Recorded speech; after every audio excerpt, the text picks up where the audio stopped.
Alright, hello and welcome to the bonus video. It's going to be less scripted, more just about the process and all the stuff that went into the main video. And then after that we're going to go through everyone's individual timelines. Hey! I'm recording this after I record all of the other bits because I just forgot to do this at the beginning. This is a bonus video for another video, so watch that video first, and then you can come watch this video after. And actually, that video is an analysis of another video, so you need to watch Time Fight 2026, then watch Time Fight 2026 fully explained, and then finally you can come back to watch this video if you wish. So, starting us off, I basically made up all of the lore, but some of it I didn't make up. So you can see here, this is my sort of low-res copy of the video that I downloaded, because I just didn't want to deal with YouTube buffering while I was watching it. This guy is a condensate anomaly, spelled with 2 O's, because that's just how anomalous he is. Or it, I suppose. And then we see repeated Orker unit desynchronized. Presumably those are the same thing in other languages. I didn't bother translating those. And over here, that little white text says, Orchestrated Objective Reduction Event from Subspace World Line. Particle excitation forming autonomously. So here's the particle excitation. As you can see, it's very excited. We know what, we don't know for sure, but the subspace world line, I'm pretty sure, is in here. This guy is Nerebu 7, subspace, or at least a portal to Nerebu 7. I'm just sort of guessing that from this sort of view right here. Seems pretty clearly what's intended. And this guy is has formed autonomously from Nerebu 7. Now the interesting thing here is the repetition of Orker, capital O, R-C-H, capital O-R, there we are, Orker unit desynchronized. Orker shows up all over the place. Just from this little blurb, I'm guessing that Orker stands for Orchestrated Objective Reduction. But fortunately, we have a little bit more information, because we can see something is conscious, and we see here pilot sync above 100%. It sometimes, that changes moment to moment. It sometimes rises up to like 130%. It's crazy. I don't think this is intended to be pilot like a person who is a pilot. I think it's probably more to do with like pilot waves, but I am going to ignore that because it doesn't say pilot wave sync, it says pilot sync, and assume that this thing used to be a pilot. So that's where that bit of lore came from, that this was just the pilot who went to and from Nerebu 7. Something happened to them, they synced too hard, and now they are made of condensation. The only mystery left is what is Orker. We figured out what it stands for, but what does that actually mean? From the name, Orchestrated Objective Reduction, I'm assuming, so this is like clearly a cyberpunk future. My sort of headcanon is that this is a future in which you've got like androids, some or all of these could be androids, who knows, and you've got like sapient style androids, but that's super annoying if you want to make like a robot that just like, for example, takes people to and from places in a portal and that's their entire life. They're gonna get ennui, and so in order to prevent that, what you can do is you can orchestrate an objective reduction. That is to say, you go into their little android brains and you remove terminal goals until the only terminal goals left are helping your corporation. And so that's how they keep them in line. And then when that unit is desynchronized, that basically just means this guy is going rogue.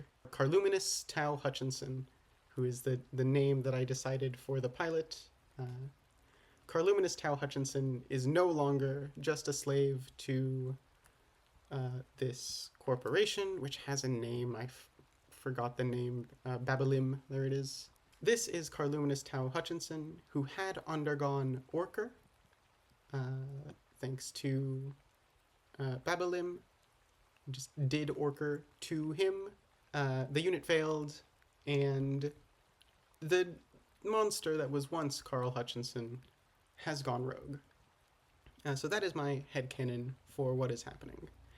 Now let's talk about actual... So from now on, the headcanons are mostly done, and we're just dealing with objective facts.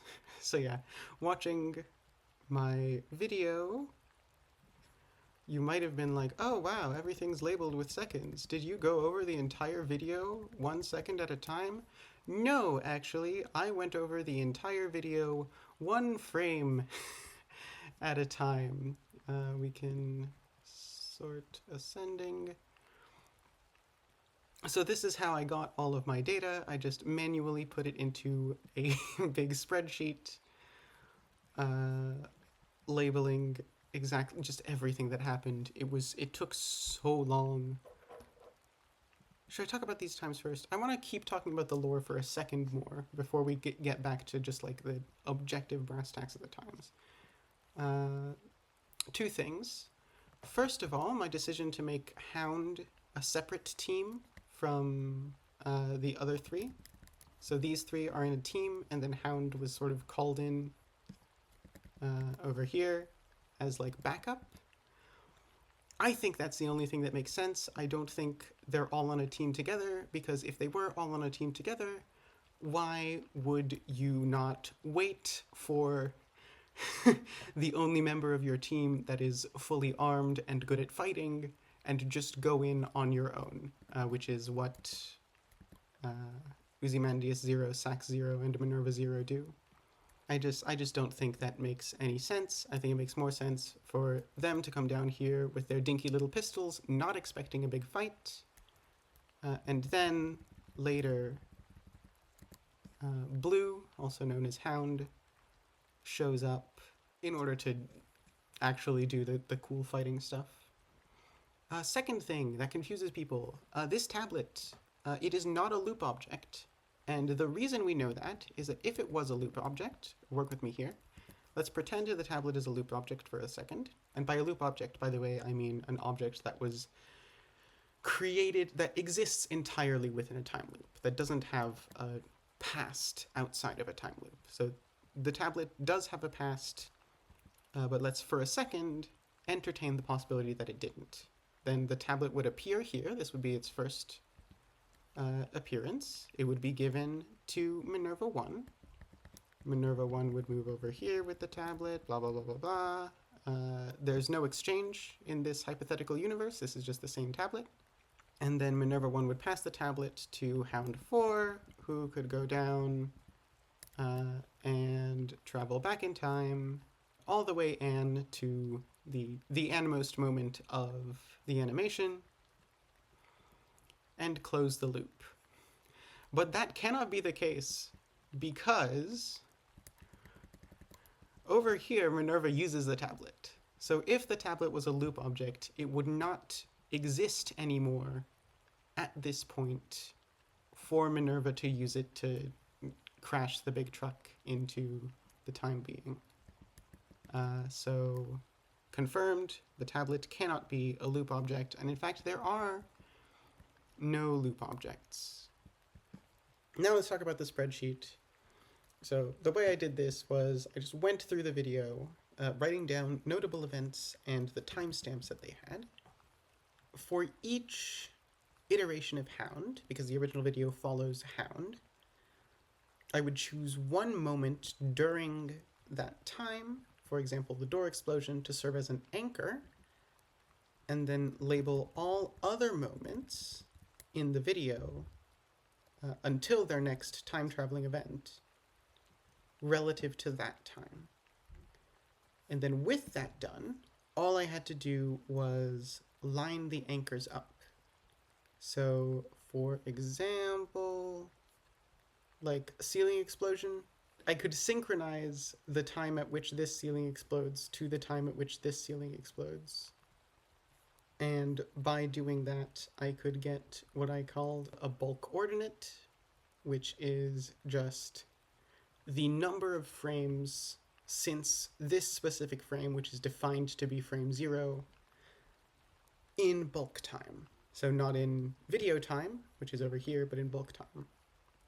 And then you can sort of check my work by using this frame difference. So for every iteration of Hound, here's Hound 0, here's Hound 1, here's Hound 2, here's Hound 3, here's Hound 4, here's Hound 5, here's Hound 6, here's Hound 7, here's Hound 8, here's Hound 9, should be there for a while, and then we get the 10, 11, 12, 13.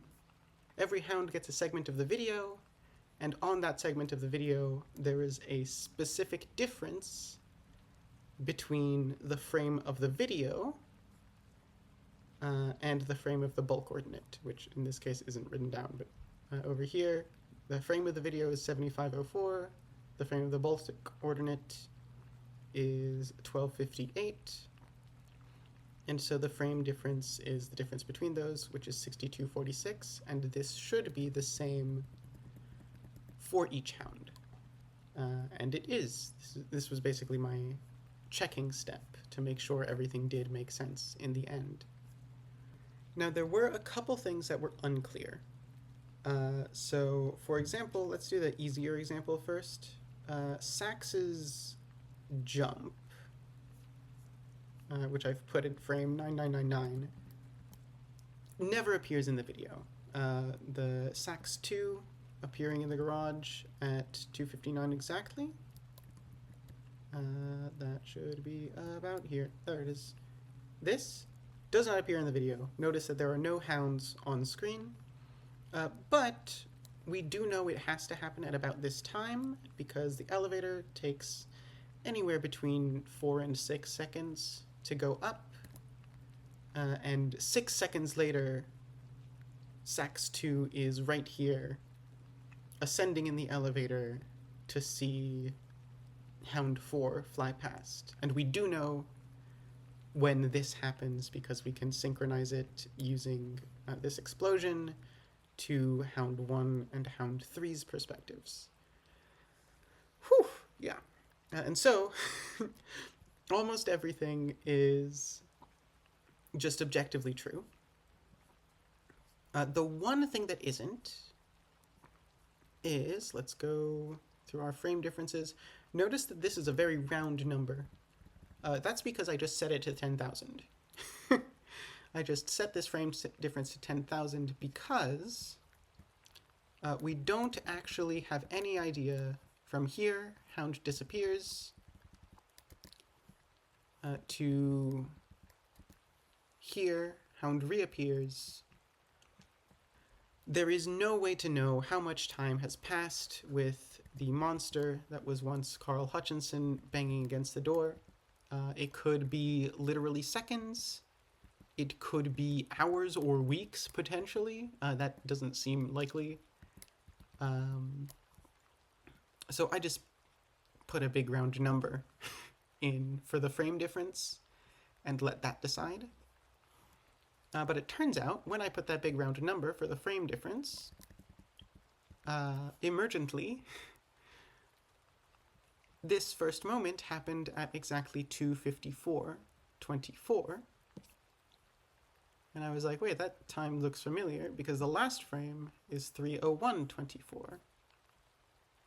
And so I thought it would be cute to use this frame difference, but push everything forward a minute, so that this is 2:55:24 now, because this is the exact way and the only configuration in which the entire length of the incident is exactly 6 minutes long, both in universe and out of universe. It is exactly 6 minutes long in the animation, and it is exactly 6 minutes long according to bulk time. So that is how I ultimately decided all of the times. And that, I think, is finally the end of our prelude. So let's get to what everyone clicked on this video for in the first place. The personal timelines of everyone. And we are going to go through them from least narratively relevant to most narratively relevant, which means we're starting with Sax. All right, so Sax first appears, enters the facility, regular style. This is Sax 0 at 2:57:30. Again, this is an approximate time because we have no anchor points in this big period of time during which the time being is banging on the door. Sax 0 then goes down here. Ignore that. That'll be relevant later. They fight the time being, and they get zapped Kate by 4 seconds. And so they reappear right there at 2:59:34. So just skipping a couple slides, but definitely necessary because I think they would have been super splatted by the time being. They immediately get sent back to here, which is where they emerged earlier. This was our deduced time because there are no hounds on screen. But it has to be true because 6 seconds later, they're right here. They've entered the elevator and gone up. They go borrow Hound 4's Chronomace, then run into the main hall to greet Uzimandias 4 and Minerva 2. And then the trio leaves for 2:59:40, which should be here. So they've suddenly appeared in the main hall. They could have just waited around. If we go back to frame 31 from which we left, nothing happens in the main hall between those two times. So they could have just waited around, but my sort of headcanon is that they want the element of surprise. So they've just suddenly appeared in front of the time being, ready to destroy it. And then there's the big epic fight scene, and then they get sent to the final battle. Should be here. Pop. That's when they reappear. And this is the last jump. They continue blasting a shotgun, and the time being dies. Very good. Yay. Or, kind of dies. After credit sequence and all. So that was Sax 4's perspective. As you can see, Sax 4 did not do much. Which is why I kind of headcanon that they're just like a security guard that is not invested in this, just wants to go home. It is kind of funny how in the climactic final scene, they have a shotgun which only has 4 shots. And so they just blast, for this entire time, they just blast the time being exactly 4 times, and that's their contribution to the fight. But this is actually really good for me, because the fact that they were doing all that shotgun stuff is exactly what allowed me to actually synchronize the times during the climax. So that's nice. And that's Sax. All right. Now, let's go to Minerva. Starting over here. Minerva has entered the facility. And Minerva actually does do some constructive stuff. So she comes down. There's a big explosion monster. She fights the big explosion monster. And eventually is sent backwards, or by Hound 1. And so this is going to take her all the way back here, at which point she is going to receive the tablet from Hound 5, call the elevator down, go up in the elevator, and just kind of stay here for the rest of the animation, really. Not for the rest of the animation, but for the rest of the bulk time. So she stays there, doing a bunch of freaking nonsense. I do headcanon that she is the one who calls Hound in, because she's kind of the only one who would have the time. And that's going to be a theme later. She's the only person who would have had the time to call in Hound. Copies the data to the original tablet, and then gives that to Hound 4, and then continues just sort of messing around in the garage for the rest of time. Here, once again, she's just kind of the only person available. At this point, the elevator is up because Hound 3 has just used it up.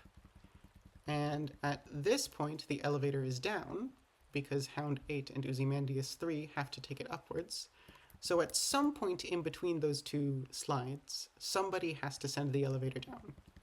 And the only person available to do that is Minerva, so that's what she did. She goes, sends the elevator down, and goes down. Now, my headcanon for why she knew how to do this is that in the tablet, in the loop data, was just like a full summary of this entire incident, which could happen because loop data can be literally anything. If you have data that is causing itself, it could have, you know, the instructions to a time machine or just like the accurate birthdays of everyone on Earth. It could be literally any piece of information from loop data. And so I'm going to headcanon that in this particular case, the loop data was a summary of the incident, which is why she knew to send the elevator down. Anyways, continuing on, she finally decides to do something interesting. I'm being overly mean to her. I would also hang out in a garage for several minutes if I was in a time travel incident. So she goes out with the minigun, crashes the car into the time being, and is now immediately sent in to regroup with the team. So she regroups with her team, and they immediately leave. They're going Kate to this moment, catching the time being off guard, blam blam blam, big epic fight scene, and at this point, she is sent forward one last time to the final battle. I realize that I am using forward instead of Anne and Kate, but that is because we are looking at everything in bulk time, so it's pretty clear what I mean. So it should be here. Bop! There she is. And then she runs the time being down, and they go off for burgers. Hooray! So that was Minerva. And finally, well, not finally, penultimately, we have Uzimandias. So, it starts off similar to the rest of the team. They go down, they have a big firefight. Well, not a big firefight, they only have pistols. They have a firefight with the time being, and Uzimandias is part of the team of 3 that is sent back by Hound 4 to the Anmost frame of the incident. And then he goes with Hound 2 to unlock the Chronomace. We'll talk about the Chronomace's timeline while we talk about Hound, because they're basically the same thing. He successfully unlocks the Chronomace, and he sends them both to a couple seconds after the time being breaks through the door, because we see the time being walking through the door, the already broken door, when they emerge. And then what happened? Oh, right, they're just going forward in time. I was like, where's the jump? No, there is no jump. They're just hiding in storage for a while, waiting for everyone else to leave. And at this point, they come out, and then we have the weirdest exchange in the animation by far. So Sax 1 has appeared, and Uzimandias 2 is like, hey, Sax 1, you go up there and grab the Chronomace. And Sax 1 is like, okay. Except Uzimandias 2 shouldn't know about that. We've been seeing Uzimandias 2's perspective. There was really no time during which Uzimandias could have learned that this needed to happen. I guess it could have happened, like, it's possible that Hound 9, who does know about this interaction, told Hound 0 about it, or Hound 3, while they're fighting in this one, the best fight scene of the entire animation. And then that Hound, whoever Hound 9 told Uzimandias 1 back when they were unlocking the Chronomace. That is possible. I don't know. I mean, yeah. I mean, I guess that is my headcanon, because it's the only way this works. But yeah, it's just a bit weird. So yeah, Uzimandias sends Sax back, and then jumps forward, and this is by far the silliest jump of the entire animation, because check out, so he jumps forward to this moment, right? Ta-da, jumped. Let's see what would have happened if he hadn't jumped. He would have been right here, still right there, still right there. Ta-da! Literally nothing. He could have just waited. This was an entirely unnecessary jump. This one, I mean, it's sillier. Like, it doesn't introduce any plot holes. It's entirely self-consistent. It's just silly. It just did not need to happen by any means. He could have spent that time having a cigarette, or, I mean, probably vaping. You've heard him speak. He definitely vapes, doesn't he? Regardless, that's what he chooses to do. He jumps forward, just skipping over a minute of time, and then moves with Hound 8 into the elevator to join with Miranda 1 and get sent here. Bop.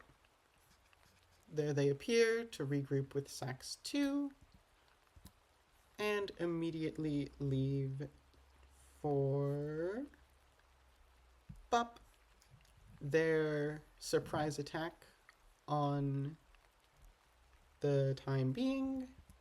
Then there's the big epic fight scene, and one by one they get sent back.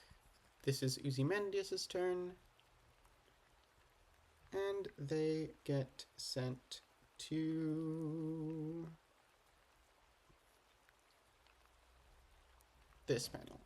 Bop. And that's the end of Uzimandias' travel. So definitely a much more active participant than either Minerva or Sax, which you can kind of see from the label. These each have jumped 4 times. Uzimandias has jumped 6, and Hound has jumped 13 times. And then they leave for burgers.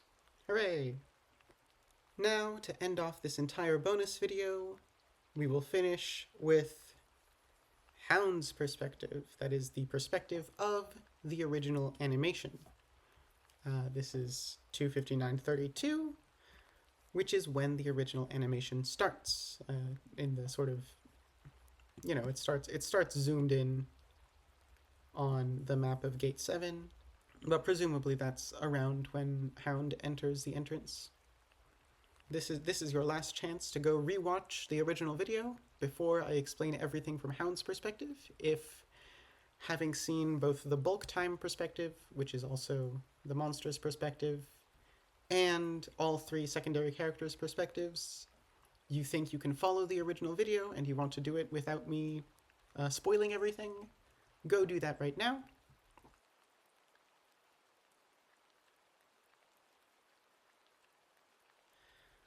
Otherwise, let's get going. So Hound 0 makes their way through the hallway, and there's a big explosion. So this is Hound Zero's first introduction to the monster. They join the fight, and at this point they're just using, like, guns, because they don't have a Chronomace yet. I keep saying they. She. Fun fact, Hound is named after Blue from Blue's Clues, which is why she has she/her pronouns. She is surprised by Hound 9, and ultimately sent Anne by Hound 9. So she appears pop right there, only to be immediately greeted by Sax and the also suddenly appearing Uzimandias 4 and Minerva 2. They open a time portal. Uzimandias opens a time portal and then hands Hound 4's Chronomace to Hound 1. And then they leave, and there's a big explosion. Hound 1 drops down and joins the battle against the big bad. She swings her mace wildly, just hitting 2 people sort of willy-nilly, disintevaporating them instantly. And then Hound 4 comes in, grabs her Chronomace back from Hound 1, and takes the 3 of them all the way to the endmost moment of the incident. So we're still following Hound 2. This is Hound 2 now. Now she is going over with Uzimandias 1 to unlock their Chronomace. She fights a time being, she gets some help from her future self, and then she gets pulled into a portal by Uzimandias 1. They emerge over here, up. So she's now Hound 3. And they have their big hidey moment. They're just hiding around, skulking, waiting for all the action to finish. Now they finally come out. Uzimandias does his thing and hands Hound 3's Chronomace back to her. Then Hound 3 goes up in the elevator. They have the big epic fight scene. There's the explosion. Hound 3 gets lifted into the air, but gets saved by her past self. Then she starts sending the team into the final battle, and the 3 of them have the best fight scene of the entire animation together. She witnesses Hound 9 sending Hound 0 Anne, and then she herself is sent Anne by Hound 9. Now she's sent mid being punched, and so she just sort of goes flying from the main hall into the garage. She's now Hound 4, gets the tablet, has her Chronomace momentarily stolen, gets the tablet from Minerva 1, goes down the elevator, provides covering fire from the elevator, then grabs Hound 1 and Minerva 0, and they all go back to the very beginning again. Well, yeah, beginning is a weird term. To the endmost time. Here we are. So now she's Hound 5. She gives the tablet to Minerva, then goes and just leaves. I don't know why she leaves. I mean, I guess, yeah, it's part of the loop. It doesn't, yeah. I feel like she could have helped more. But she doesn't. She leaves, and she goes to this moment right here. And she's like, I'm going to go help them with this big fight. So she runs this way, but she's interrupted by her future self, who's like, no, I'll go help them with their fight. You go help Hound 1 with her fight. And so she goes back. We're still following Hound 6, remember? She goes back and finally jumps all the way back to this slide right here. This is the... She jumps back with a steel chair from the video. I tried to give every jump its own little joke so that you could remember which one corresponds to which one. Hopefully that was useful. Hopefully that was more useful than it was annoying. Anyway, she's immediately gone. She just straight up gets punched. Into next week was the gag that we had here, and next week, it turns out, is right here. Welcome to next week. This is, in fact, how this moment is labeled in my big spreadsheet. This event is next week. I don't know. I like my own jokes, and that's what's important. Anyway, she gets sent flying past Hound 6, and she is like, no, Hound 6, you go help Hound 1. I'll join the big fight. And so she joins with Uzimandias 3. She gives Uzimandias 3 the weapons that both he and Sax will be using for the rest of the animation, and they emerge up here, join with Minerva 1, and join the big battle. Then we have the fun, the bigger they are, the harder they fall. So now she is Hound 9, the super cool, very experienced fighter. She knows her way around a Chronomace. She sends Hound 0, Anne. She sends Hound 3, Anne. And kapow, the truck drives past her and into the time being. One thing about the truck, by the way.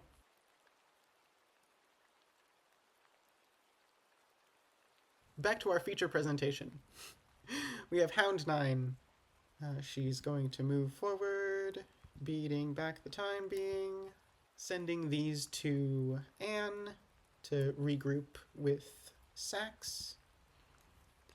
And then we have the final battle. So here, Sax 4 is re-entering the final battle.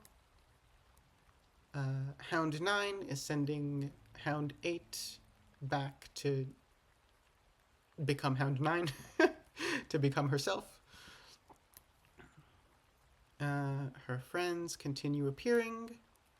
And then we have the climactic scene with all of the time travel. So let's actually play through this. Hound 9 is here. She's firing a shotgun into the time being.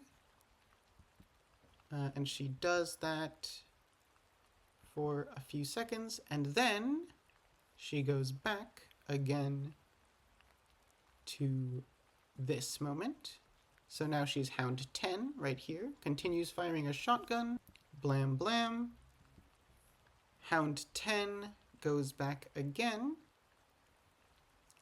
Becomes Hound 11 here. Hound 11 switches from the shotgun to the submachine gun. Keeps shooting down. Then goes back again, this time by less time, to become Hound 12, this one, who continues using the submachine gun, then goes back, and becomes Hound 13, this one, who finally uses her pistol to finish off the time being. And then this, Hound 13, is the final Hound that we see. And everyone leaves together to get burgers. Probably to get burgers. I mean, they did leave with, like, some urgency, so maybe there's, like, other incidents happening. I've seen other headcanons there. I don't really care what happens after the animation. I was just concerned with the sort of before and during. So in my head, they're going off to get burgers. And then the three little dots disappear in the end credits scene, and the end credits scene ends at this time. All right, so that was that was my bonus video. Hopefully, I'll be able to edit that into something coherent. Ooh, one thing I should do, just because you deserve to see it, is just start here and then hold down the down key to show you the sort of slide animation of everything. Check this out.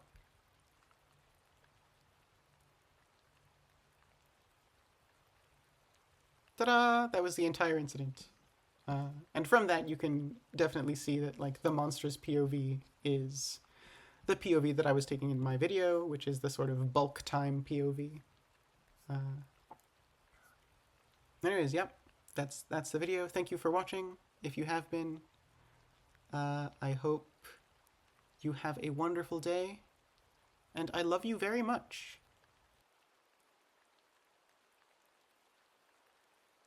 I should note, by the way, the reason I'm not doing a separate run for the Chronomace is because starting at this exact moment, the Chronomace's timeline is just Hound's timeline, Hound 2's specifically. So the Chronomace is just going to follow Hound 2 the entire way. If you just rewatch the original video, because Hound's perspective is the original perspective, you'll be able to track the Chronomace for the entire time, starting at this moment. Or I guess starting at probably around this moment, when they actually enter the room in which the Chronomace is held.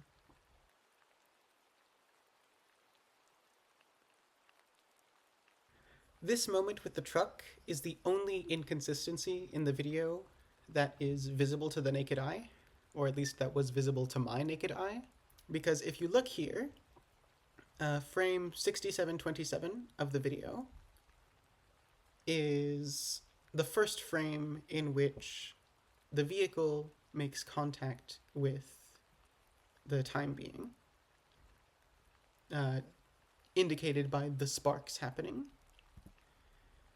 And over here, frame 7371 is also the first frame in which the vehicle makes contact with the time being and sparks fly. But this one happens much further to the right than this one. And they actually do happen at the same moment in bulk time. But they just happen in different places. This one happens, you can sort of see like 1, 2, 3 tiles away from the door. And this one happens 1, 2, 3, 4, 5, probably around 6, maybe even 7 tiles worth away from the door. But that's just kind of impressive that this is the only one. And it is, of course, even this, the least minor inconsistency, is very minor, right? So very well done, Turquoise, on the animation. Really good. This was just a bit of a silly moment.